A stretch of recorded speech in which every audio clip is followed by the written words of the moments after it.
At the end of the day, you're not going to hate yourself for watching it, and that's always good, right? I guess that's a compliment.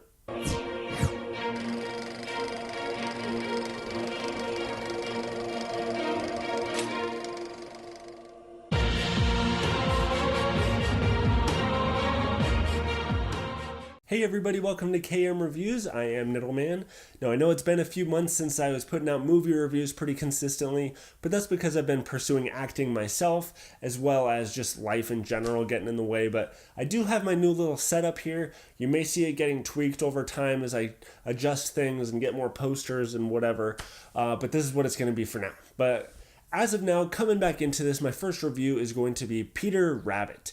The reason is the other choice was 50 Shades Freed, and I'm trying to avoid that movie like the plague because I know I'm going to see it eventually, but it just looks like cancer of the mind, so I went and saw this one. Okay, now I will say about Peter Rabbit is I saw the trailer to this movie and it did not look interesting to me at all. Not my kind of movie. I saw a bunch of twerking rabbits and pop songs, and I remember growing up on the original little book, and it was like, what are they doing to this story? Oh my god.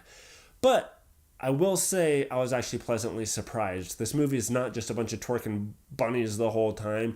It actually does have some soul to it. It's not a direct adaptation of those books. It's actually technically a sequel. And one of the interesting things they do in this movie that I actually really appreciated and liked is how they paid homage to the original storyline with the main actress. Her character in the movie, she does a lot of painting, and her paintings kind of suck.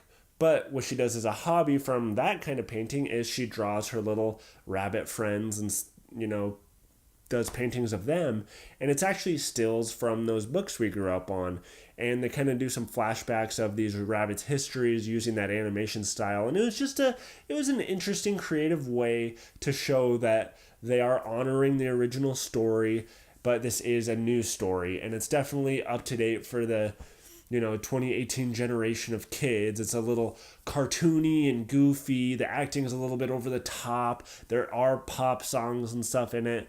But I will say you're not going to hate yourself watching this. It's not like the Emoji Movie by any means. But it's also no Wreck-It Ralph. It's no Inside Out. It's not some deep, meaningful movie. I'm going to give this movie a one-night stand.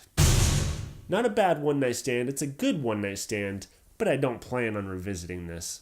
This is the kind of movie, if it's on TV, you don't mind having it on for your kids. It's also the kind of movie, if your kids want to go to the theater, it's okay to go see this movie. Like, I'm not saying you need to rush out and see this, but you don't need to feel like you need to avoid it like some horrible kids' movies. This movie does have moments of pretty good feelings and lessons learned and, all that sort of stuff, all the normal kid type of stuff.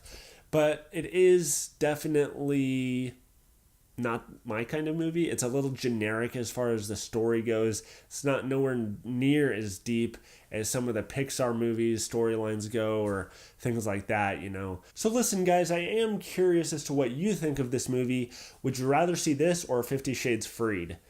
I promise you're probably going to want to watch this one over that movie. Also, remember, you can follow me on Facebook, Twitter, and Instagram, all at Niddleman. Please subscribe and click that little bell so that, you can get notified when I'm putting my videos out there and it doesn't get just lost in the shuffle of all the million videos out there. And I also do love your guys' feedback, so please comment, let me know your thoughts below. What would you rather see, this movie or 50 Shades Freed? And if you do see this movie, let me know if you agree with my review. All right? Now, stay tuned for more movie reviews if you can handle it. Go.